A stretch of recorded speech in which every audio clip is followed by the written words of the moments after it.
and thanks for having me. I have a kind of very serious, somber subject to talk about today. Unfortunately, the greater society is not really up to speed, as well as the medical community, on this. So we'll just proceed to the first slide, because the first slide really says it all. This is a meta-analysis that was published in 2011. What I mean by a meta-analysis is a paper is written that's reviewing other papers on a particular subject. So they looked at several studies that were published on the autopsies of brains from patients who had Alzheimer's disease. And what they found was that over 90% of those brains were infected with spirochetes, and 25% of those spirochetes were Lyme disease spirochetes. So what does that tell us? Or what questions does that raise? Because just because you don't have Alzheimer's disease doesn't mean these infection numbers drop to zero. What are these infection rates in the general population? What does it say about the safety of our blood supply? One of the hallmarks of having Alzheimer's disease is these amyloid protein pieces in the brain. And it's certainly these precursor proteins are biomarkers that there's something going on in the brain that shouldn't be going on in the brain.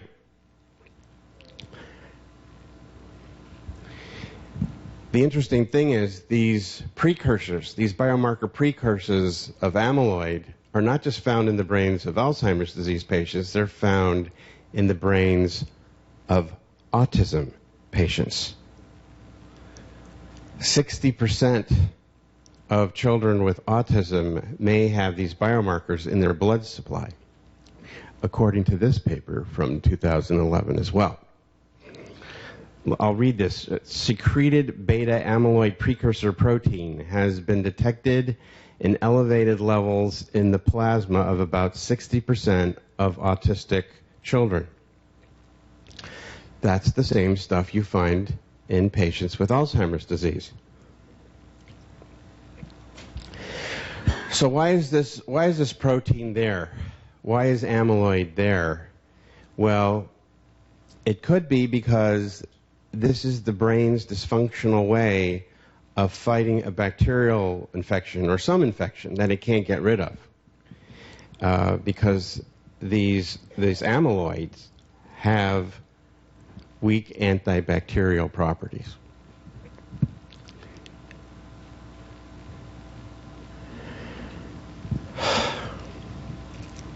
It's not the only way you can get this. You can get amyloid activity in the brain from mercury poisoning. So I don't want you to think it's just from infection. But my talk today is on Lyme disease. And with 25% of the spirochete infections found in Alzheimer's disease brains, which is essentially most of their brains, so essentially a quarter of patients with Alzheimer's disease have Lyme disease, and you can bet that's undetectable Lyme disease.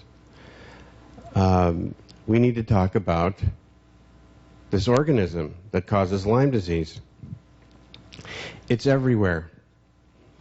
There may be some regions of the country that have it a little more than others, like the upper East Coast, but it is everywhere. You can catch it in Iowa, you can catch it in California, you can catch it in Washington. There are very few places where you can't get Lyme disease. And some of you may have heard of the Tuskegee experiment, where the Public Health Service was not treating poor sharecropper farmers from Alabama for 40 years.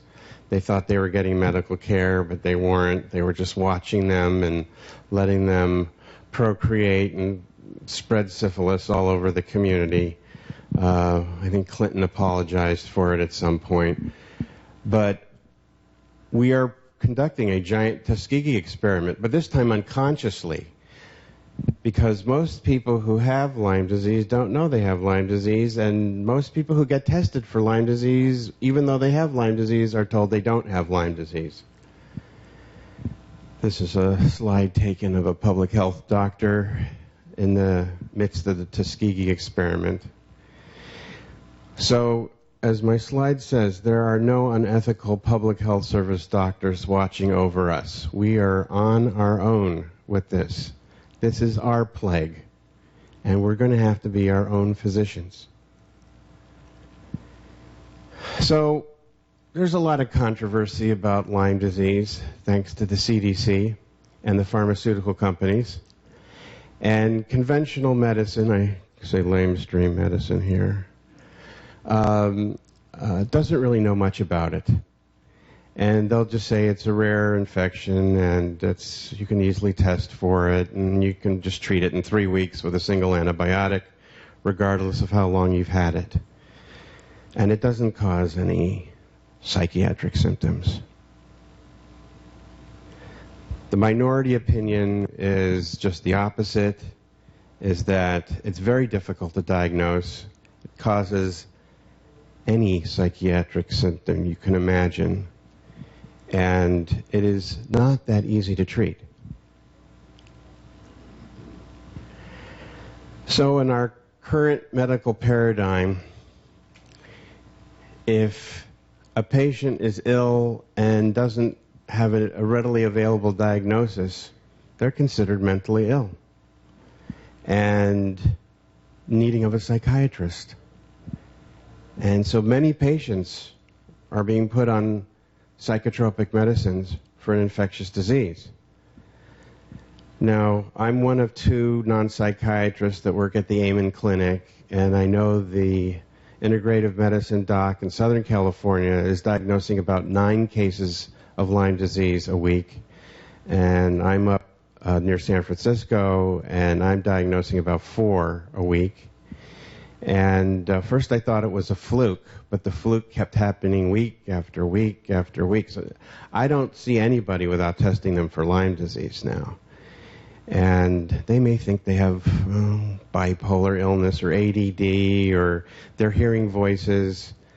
It's all Lyme disease. How do I know that? Because you treat them and all their symptoms go away. So, well, it's not just an association when you treat the patient and their symptoms go away. So, my unofficial motto at the Amen Clinic is show me a mental illness and I will show you an infection. And I really have a pretty good track record on that.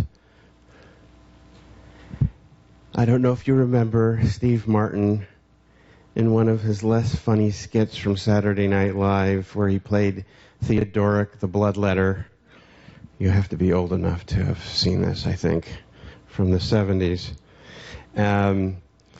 So he was making fun of the physicians of the Dark Ages. But I didn't laugh when I saw this. I mean, I was in medical school. I didn't laugh. And the reason I didn't laugh was because the bloodletters are still here. They wear white coats. They have very fancy equipment. But things really haven't advanced that much since the Dark Ages in medicine. I mean, we fool ourselves and we think things have, but they haven't. We've come to a point, really, where the medical community has almost become dissociative from its roots, or what should have been its roots, to treat disease. And I ask patients, if you had to have one of 2 diseases, Lyme disease or syphilis, which one do you want? Everyone says Lyme disease. And I tell them that's the wrong answer. You don't want Lyme disease. Syphilis is very easy to get rid of. Lyme disease, not so easy to get rid of. It's a very ingenious, complicated, probably one of the more evil, if you want to look at it that way, infections that one can get. And it has 132 genes and a lot of plasmids and to back it up. Syphilis only has 22. So that slide is just about what I just said. But it's a perfect plague. because we have chosen to ignore it. And it's in the blood supply, and it's even a potential STD. For sure, mothers pass it on to their children. I've treated several cases of that. I don't know what the frequency is for transmitting it through sexual intercourse. I don't think it's too high, but it's possible. The next two slides are very detailed, but they list all the mental symptoms that have been associated in the medical literature with infections. Or it lists all the infections that have been associated with mental illness. The list is long, as you can see. Now there's another evil aspect to this, and that is some of the viruses that plague humanity, the herpes class viruses, Epstein-Barr, CMV, human herpes virus 6, varicella, they often lie dormant or latent in the central nervous system or in our other parts of our nervous system.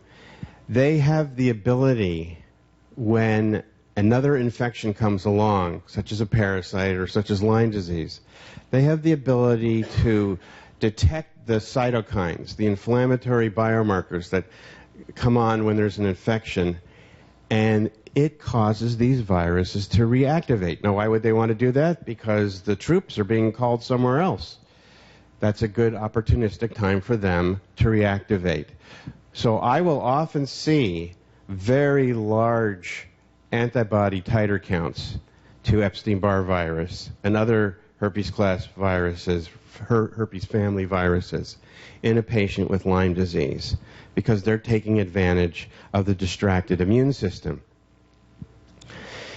And interleukin-6 is one of those cytokines, and there are others, but these cytokines cause inflammation, chronic inflammation, and they make people sick. Sick brain syndrome, one can call it, by this viral reactivation. So not only are you dealing with the primary infection, or let's say it's not really primary if you have latent viruses, but not only are you dealing with the new infection, however you happen to get it, by a tick or mosquito or being born with it, but now you have to deal with the consequences of having some latent viruses reactivated in you as well.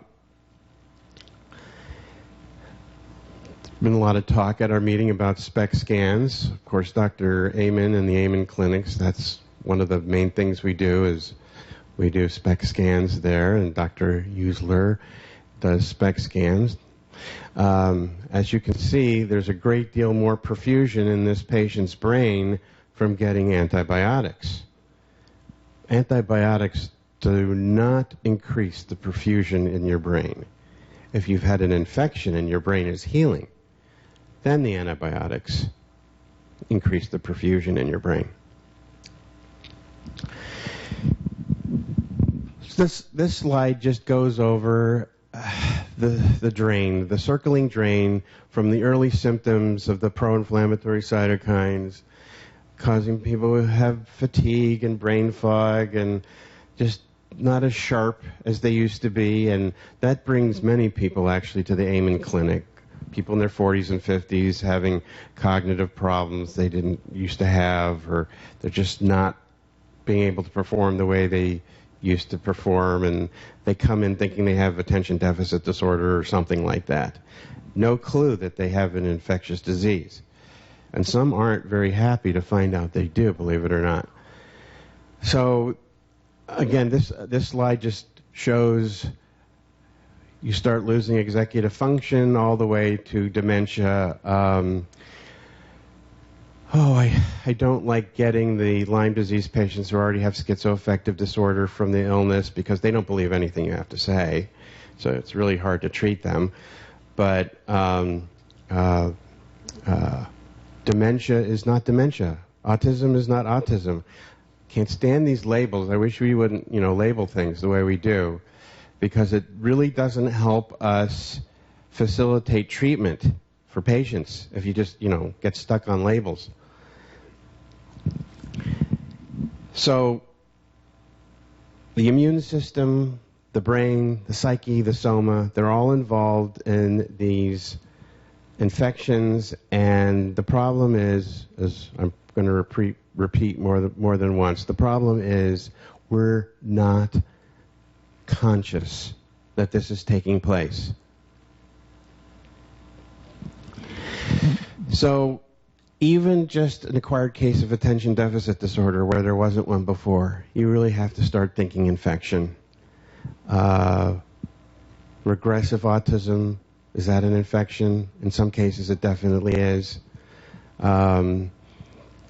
Children being diagnosed as bipolar, really object to that.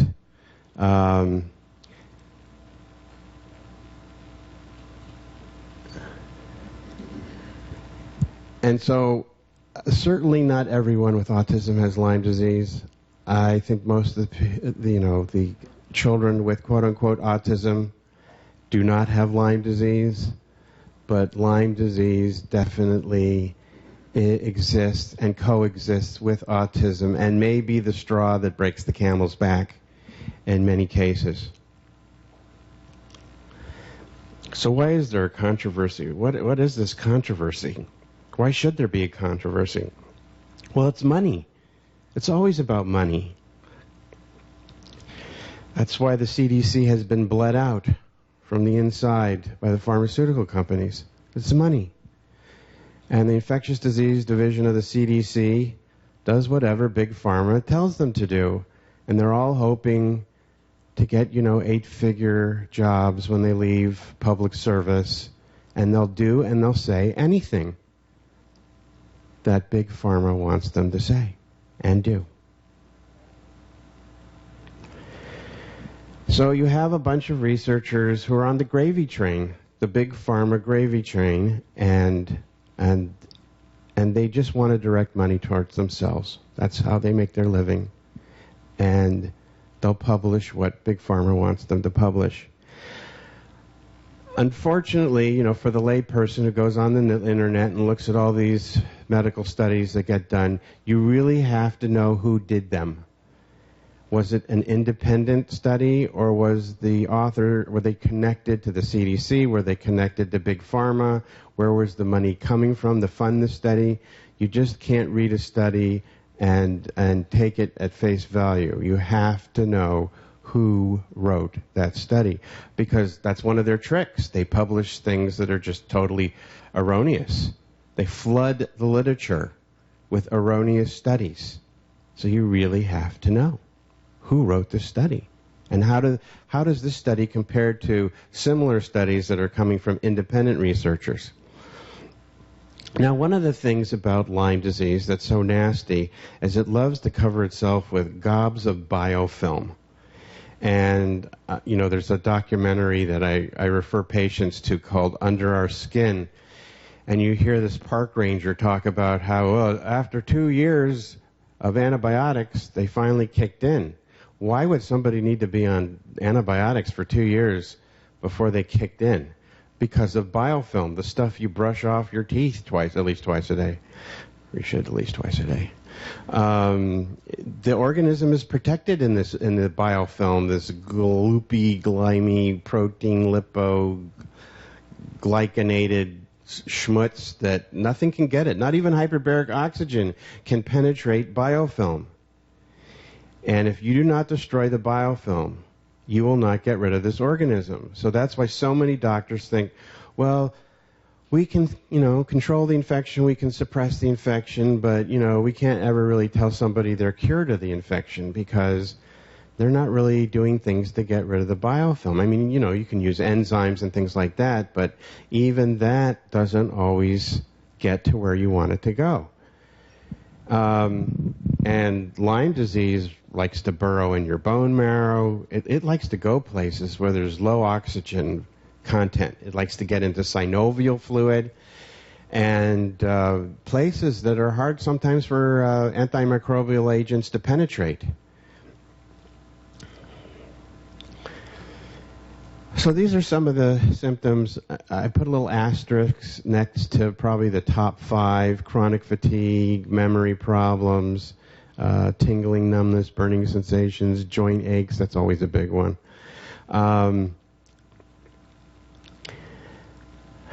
Most people, think, well, if I got bitten by a tick, I didn't get a rash or anything like that. I don't have Lyme disease. That's not true. Very few people get that, the classic bullseye rash, and most people don't remember getting bitten by anything. But you have to remember, some of these ticks are the size of pinheads. Who is going to remember getting bitten by something the size of a pinhead? I mean, you're just like, oh, something's scratching in my neck, and you scratch it off because it's so small.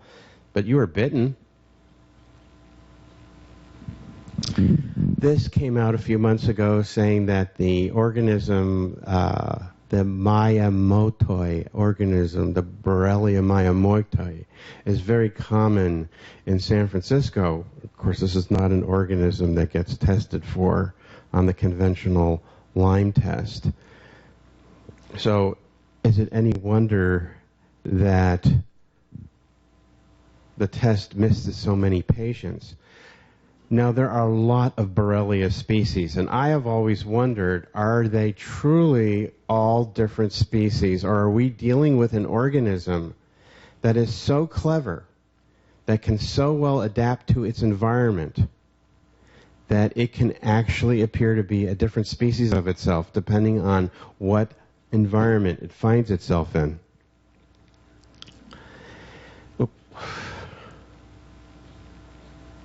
Okay, I skipped a slide here.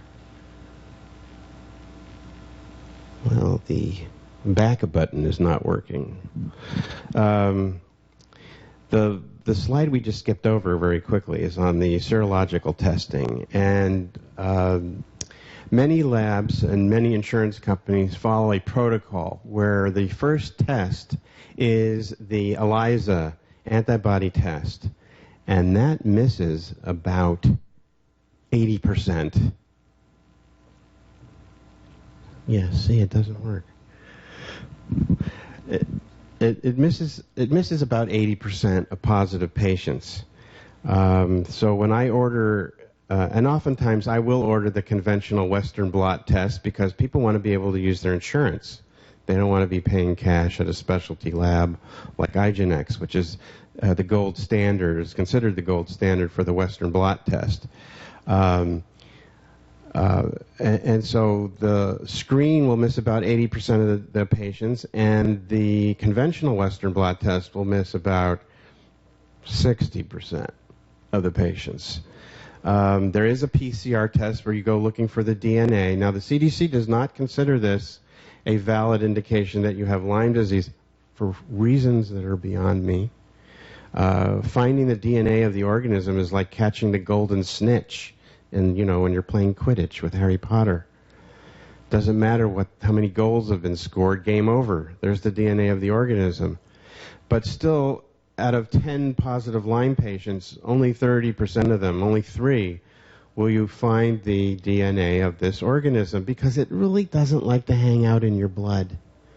It likes to burrow and set up communities in your organs, preferably your bone marrow and your joints. And you just won't find its DNA floating around. I don't know what button I pressed, but I can't even go forward now.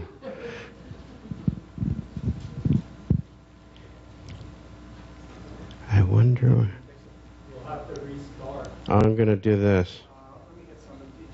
It's like the whole keyboard's dead.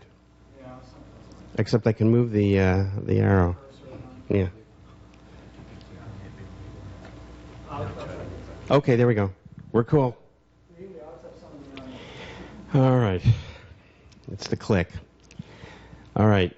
Now, a couple of years ago, a company came out and said that they could do a Lyme culture where they could grow the organism from the blood. And the CDC immediately dismissed this test, not because they tried to repeat it or study it. They just read the article and said, this couldn't be worth anything because 40% of the organisms they found in this test in New Haven, Connecticut, were of the European species. So they said, this is obviously a contaminant. You're not in Europe. What are you doing with a European species of Borrelia? Thank you, CDC. You're so smart. Like I said, is this an organism that can so radically change itself that it appears to be a different species if the environment has changed? I think it is. So these weren't contaminants. They were just Borrelia burgdorferi morphing itself into another version of itself to meet the stress of the environment it found itself in. Now this came out last year, and I haven't heard anything about it. This is something that was developed by the I think it was developed by the U.S. Army, some kind of nanotube sensor that can test antigens for the active infection. So if you don't have an active infection, these antigens won't be present. But I haven't, so this is future detection technology, but I haven't heard of anybody using it. This slide I borrowed from Dr. Burrascano's presentation. It's about the CD57 count. And because if you do happen to be diagnosed with Lyme disease and your physician's treating you, how do they know when to stop treating you? I mean, we hear all the horror stories of people being on antibiotics for years. So how do you know when, of course, clinically, is the patient feeling better? Have they stopped having Herxheimer reactions, which I'll get to in a second? That's very important. But really, right now, we don't have a great way of knowing when to stop except by using the CD57 biomarker, which is not really very accurate. It's not specific to Lyme disease. It's a marker on the T lymphocytes, and if you have an infection, it usually gets depressed. And if your body's not dealing with an infection, it elevates. And Lyme-literate docs like to see values of 120 or above on the CD57 before they feel comfortable terminating therapy for a Lyme patient. There's also complement split products. Now, my bias is that if the Lyme organism is strictly limited to your brain and bone marrow, you won't see changes in the complement split products. But if the Lyme is set up shop in your musculoskeletal system, you will. So that can be used as a determining factor of when somebody might be ready to stop getting treated. And the Herxheimer reaction, Herx for short, is what happens when you have die-off. So as the organism is breaking apart, it releases its endotoxins and exotoxins, and whatever symptoms it was giving you, because people have different symptoms, but whatever symptoms it was giving you, there will be a temporary exacerbation of those symptoms because you just get a big hit of all those toxins from the organism being terminated, which is, a negative positive, but they can make some people very, very sick, especially if their chronic disease has produced leaky gut, so that, the toxins come out of the liver into the intestine, and the leaky gut just leaks them back in the blood supply, and around it goes, and a reaction that should be lasting for 20 minutes can last for days. So you have to do things for patients who have that sort of situation, as well as being alerted to the fact that their guts are not in good shape.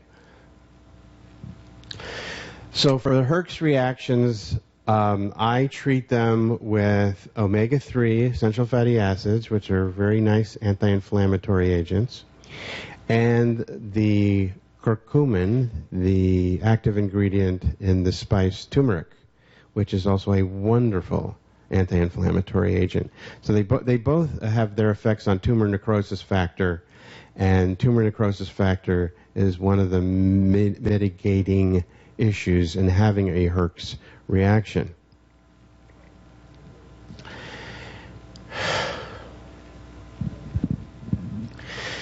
So different doctors, even Lyme literate doctors, will have slightly different variations on the theme. ILADS, which is the organization for Lyme literate doctors, does have a suggested protocol, but almost everyone will use doxycycline, which is a tetracycline family drug, and it does have some mild antiprotozoal properties as well. And there's good evidence that it can treat Lyme disease. Probably better than minocycline, which is another family member. So I will normally start somebody off at the recommended dose of doxycycline, which is 100 milligrams twice a day, and see how they do on that. I never start, the whole full protocol all at once, and I never increase doses on anything until I find out how well a patient can tolerate doxycycline, and not everybody can. Has to be taken with food usually because of its ability to create stomach aches, and it has to, and that meal can't be a dairy product, have dairy products in it, because the calcium will interfere with the doxycycline absorption. And then the second drug I normally kick in is a macrolide, which is azithromycin, since it's so well tolerated. Clathromycin, which is Biaxin, is probably way more powerful than azithromycin, but so are its side effects. And if you're going to have someone on antibiotics for a long time, you do not want to have side effects for these guys. And there's synergy between the azithromycin and the doxycycline as well. Oh, there you go. Synergy. I like synergy because then you don't need to use big doses of any one antibiotic because you're getting the synergistic effect. But now I'm going to talk to you about my favorite drug, a drug that literally has come from heaven, and it's called nitazoxanide. It's not perfect. It doesn't treat everything you could possibly want to have, but it's an anti-invasion drug. So it was discovered in the 1970s. It's been around for a while, and it was found to treat tapeworms, but then it was found to treat protozoa, and then it was found to treat viruses, and then it was found to treat bacteria, and then it was found it could treat cancer. Wonderful article on how it treats ovarian cancer. Now, your oncologist is not going to know about it, though. And the article was published with all the politically correct things. Oh, this would be a nice adjunctive therapy for treating ovarian cancer. Because if they came out and said what they really thought, the article wouldn't get published. But you could probably treat ovarian cancer just with this drug that has virtually no side effects. And it can treat colon cancer. And if you have hepatitis B, you can treat hepatitis B with this drug all by itself. It may take a year to be seronegative on hepatitis B. But that's what is this drug? I have been trying to get a hold of Dr. Rosenall, who is the inventor of this drug, and he's always gallivanting around Europe doing clinical trials. I really want to know where he came up with this drug. What was the inspiration, the muse for this drug? Because it is such an unusual drug, something that has such broad reaching effects on patients. And I always take what I tell patients to take because I want to see what it does in my body. And not that my reaction is going to be the reaction of a patient's reaction. So way back when I took this drug, and I noticed, I was pleased to find it didn't give me a stomach ache like doxycycline does. And I've taken doxycycline up to 600 milligrams a day, which is what I used to tell patients to take before I started using this drug, nitazoxanide, otherwise known as Alinea. And, it can give you a wicked sunburn. Stomach ache aside, it increases sun sensitivity like you wouldn't believe. But the response to doxycycline is dose related, so I wanted as much doxycycline as people could stand in their system. So I don't use those doses anymore, thanks to Alinea. But let's see what the next slide is. Just slide showing its effectiveness against different organisms. I've got to tell you about, I took this drug, and I noticed it was changing my bowel flora. And I was scratching my head. How does an antiviral, antiprotozoal drug affect your bowel flora? So I did more deep research on this drug. And what I found was that there are several articles in the medical literature published about how this drug rips apart biofilms of various organisms. Biofilms. That's the secret. If you can rip the biofilm apart, you can kill this organism. And Lyme probably has the most protective biofilm of any organism one could ever come across. So it can rip the biofilm of Ehrlichia, one of the co-infections. It can rip the biofilm apart of Staph aureus. So it probably would be a good drug to use for treating MRSA. Very good. So I started using Alinea on my patients. Now, I've used this drug for over 10 years on and off, but not a lot. And the reason why I haven't used it a lot is it's $40 a tablet in the United States. So if you're taking 2 tablets a day and you're taking them for 3 months, that's almost $8,000. There are very few patients who want to do that. And their insurance companies won't pay for that. If you write a prescription to Walgreens or CVS so that their Blue Cross or whatever can pay for their Alinea, you'll get a fax back from Blue Cross saying, prove to us this patient has a protozoal infection. And even if you prove it, they'll give you 3 days worth of Alinea. Well, we don't want 3 days of Alinea. We want 3 months of it, at least. So one day I decided, gee, can I find this somewhere else cheap? And that's where I came across alldaychemist.com from Mumbai, India. And they were selling it for 20 cents a tablet. Couldn't be. I ordered it just to check it out. And there on the package, Lupin Limited. Who's this Lupin? The pharmaceutical company in India making this. Well, I found the press release, the Reuters press release, saying they obtained the rights from Romark in Florida to manufacture this drug in India. It's the real deal. And it's 20 cents a tablet. So, a 3-month supply of Alinea from alldaychemist.com is the cost of 1 tablet at Walgreens. And you don't need a prescription. You can do it all yourself. In fact, you can do the whole protocol yourself without a physician. And because there are so many patients, there are so many people out there with this infection. Like I said, if over 90% of the brains of Alzheimer's disease patients are infected with spirochetes and 25% of them are Lyme disease spirochetes, it doesn't drop to 0 just because you don't have Alzheimer's disease. What is it? 60%, 50%, 40%? We have a plague going on in our society, and the medical community has completely dropped the ball. And I don't know what to do about it. The CDC is broken. The CDC is worthless, and the FDA ain't much better. So who do you do this? Who do you talk to? Who do you complain about this to? People have to be empowered to just know what to do themselves. And you can get the doxycycline, you can get the azithromycin, you can get the Alinea on alldaychemist.com.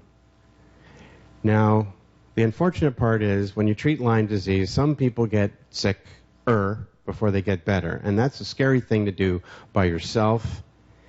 And I'm hoping, in the not too distant future, information will get out there of how you treat yourself for Lyme disease, or if you suspect Lyme disease, we just have to take it into our own hands. We cannot depend on doctors. Doctors don't know how to treat Lyme disease. Doctors have never been instructed on treating Lyme disease. They don't even know how to diagnose it. Oh, the Western blot test came back negative. See, it says negative. You don't have Lyme disease. That may not be the case. If you've been ill for 10 years or 20 years, you may not be making enough antibodies to test positive for on the Western blot because it's an indirect test. So we have to do this ourselves.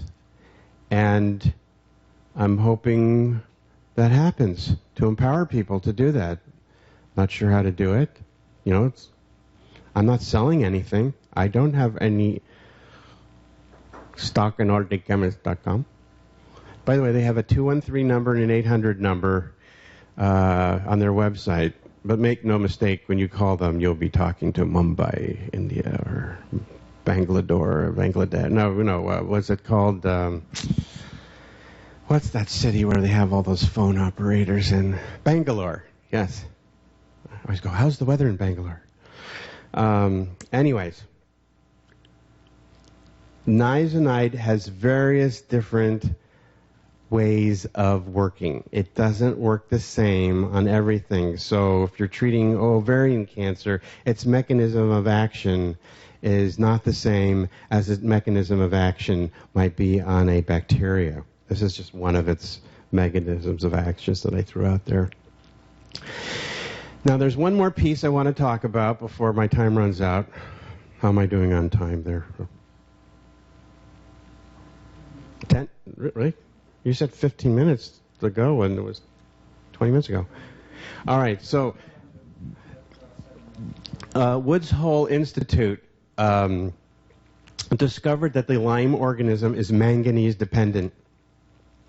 It uses manganese where everyone else in the animal kingdom uses iron. And so when I read this, I went, manganese dependent? I know how to get rid of manganese. You can get rid of manganese using a second-tier anti-tuberculosis drug called para-aminosalicylic acid. And this selectively chelates manganese out of the body, which is why it has been used successfully in many cases of Parkinsonism. Because many people who have Parkinson's disease actually have manganese toxicity in their brains. Not everyone, but many do, and it's worth a try. And so I said, well, let's add this onto the protocol too. I don't know how helpful it's going to be, whether it's going to be 2% helpful or 10% helpful or 20% helpful, but it's a relatively benign intervention that can drop the manganese in the body. Now, we do need some manganese, but we don't need a lot of it. It's not like lead or mercury or plutonium where we don't need any. We do need a little, but I don't think para-aminosalicylic acid removes all the manganese out of the body. Hopefully enough to interfere with this organism's ability to have healthy metabolic activity. So, and I tell patients, I don't know how much this is going to help them, but all of my patients are eager to do whatever I suggest to them, because by the time I'm adding in para-aminosalicylic acid, they're feeling better already, and they trust me. But I have patients who are just, I came in for ADD, and you're telling me I have Lyme disease. That's not making me happy. If you have Lyme disease, that is your problem until proven otherwise. I don't care whether you're schizoaffective, bipolar, or what. And, you know, I work at the Amen Clinic. It's a psychiatric clinic. Most people are coming to the Amen Clinic because of mental health issues. They're not expecting to be told they have an infection. But that's what almost everyone has. Some infection. And whether it's Epstein-Barr virus or Lyme or CMV or chlamydia pneumonia or Clostridia in their guts, we are not separate from nature. Somehow we have gotten into the mindset that because we live in the United States or something, that we're somehow disconnected from nature, that we're in some kind of protective cocoon. We're not in a protective cocoon. We're full of parasites, and not all of them are friendly. And we need to get the unfriendly ones out of there. I mean, even if you don't have chronic fatigue, if you have Epstein-Barr virus titers that are off the charts, that sucker turns off your cancer suppressor genes. You need to get rid of it. Well, how do you get rid of Epstein-Barr virus, chronic, long-term Epstein-Barr virus? Because, you know, the avirs, the acyclovirs, the vanciclovirs, they just suppress the infection. They don't eradicate those guys.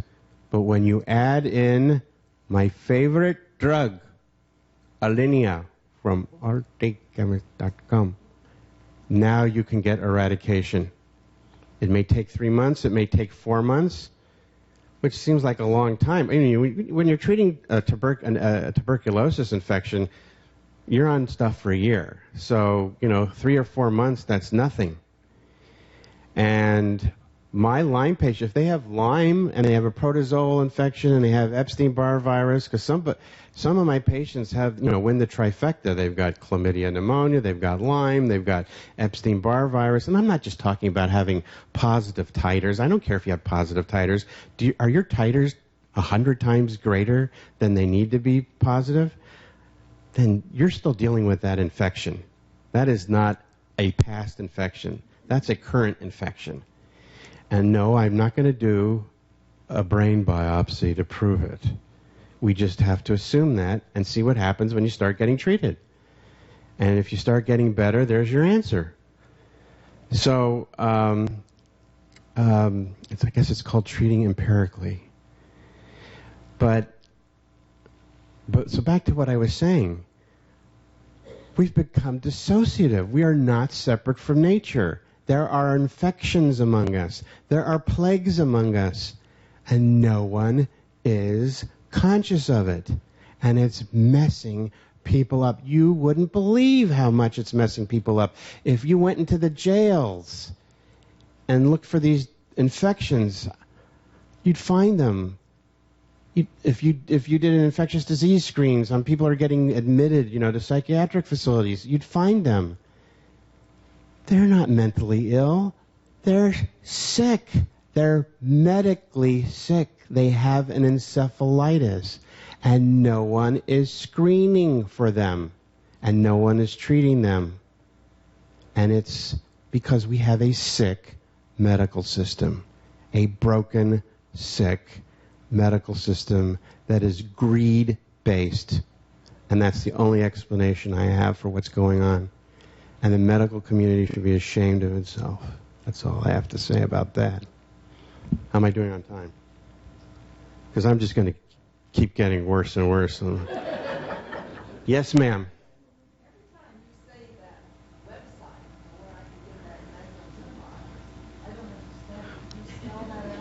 Don't you speak good English? All Day Chemist. Alldaychemist.com. One chemist. Now, my second question. I have a 7-year-old granddaughter who's 5. Do you recommend I give that? Yeah, depending on how much she weighs, I wouldn't necessarily give her 500 milligrams twice a day. I would, go on the pediatric dosing chart for that.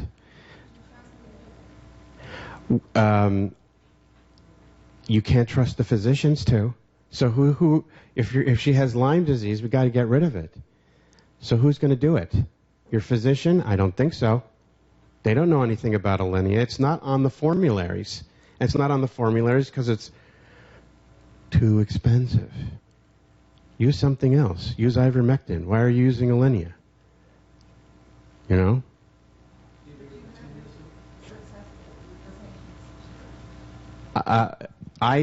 I have seen, now this is unheard of, okay, and it's going to impact on my credulity here. I get Lyme eradication in 6 weeks on this protocol. What doesn't eradicate in 6 weeks is the Epstein-Barr virus or deep-seated Babesia or Bartonella. They take a little longer. It's the Babesia. That's the protozoa. They're not going to go away in 6 weeks. The Lyme now is not the last to fall. It's usually the first to fall because of the Alinea. Non-stop Alinea. No breaks. Alinea. How come you didn't want me to spell nitazoxanide? Oh, okay. Yes, ma'am.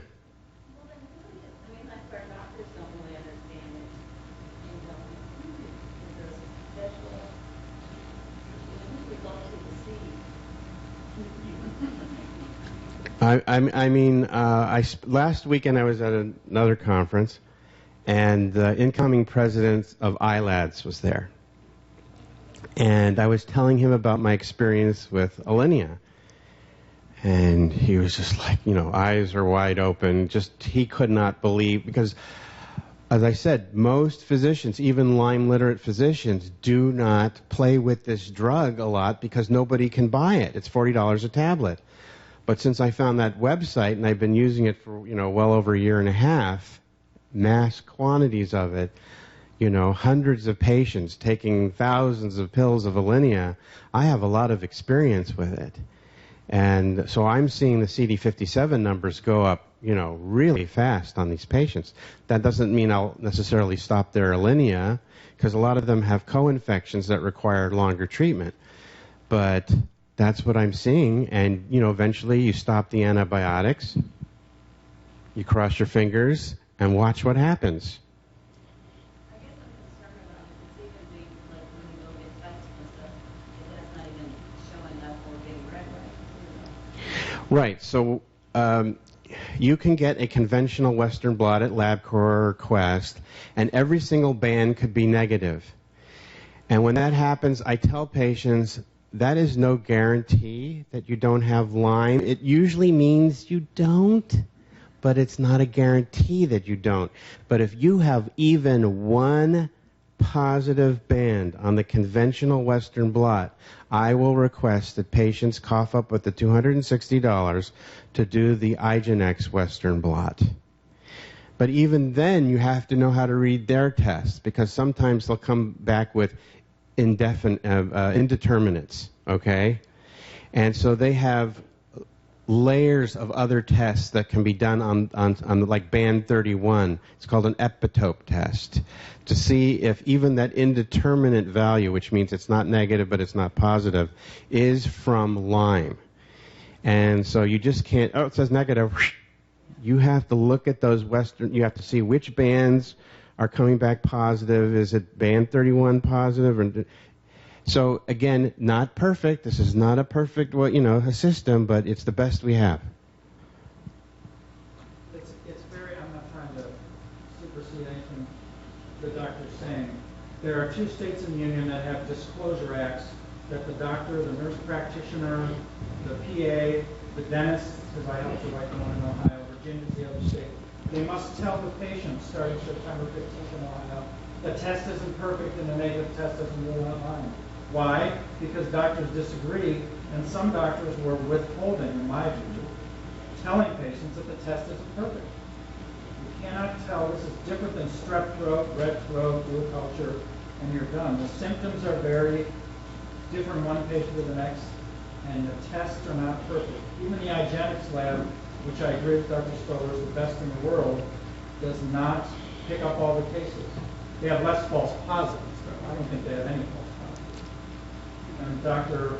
Harris, who owns the lab, Dr. Shaw runs it, and she says the birds are bringing these other strains from around the world. She can follow the bird pattern, and Dr. Shaw is over there. She can follow that, and that's where this is all coming from.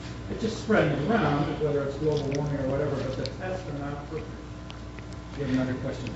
Yes, Dr. Fisher.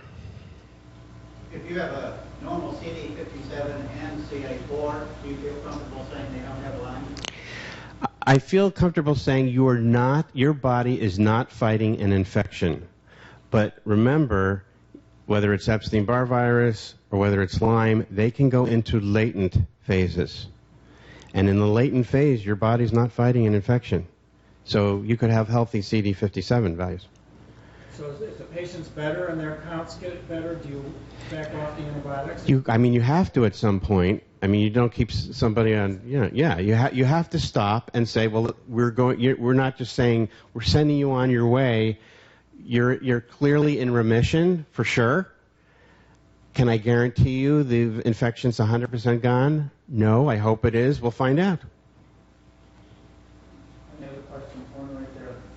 So, except the Lyme, check out the Lyme with the Alinea. Do you also continue to treat with that for like the BCR or whatever that? By the time you've been on Alinea, doxycycline, and azithromycin for 3 months, there is no co-infections usually left in your body. In fact, I have stopped testing for co-infections because they're just going to be wiped out by this protocol. All right, I think my time is up. Well, Dr. Stoller is a wealth of information. Let's thank him for doing this talk. And he's here at the conference so that you can ask him questions. So as we trade off here, we're now going to, again, be grateful for Dr. Stoller. And in a moment, I'll be introducing Dr. Devin Houston.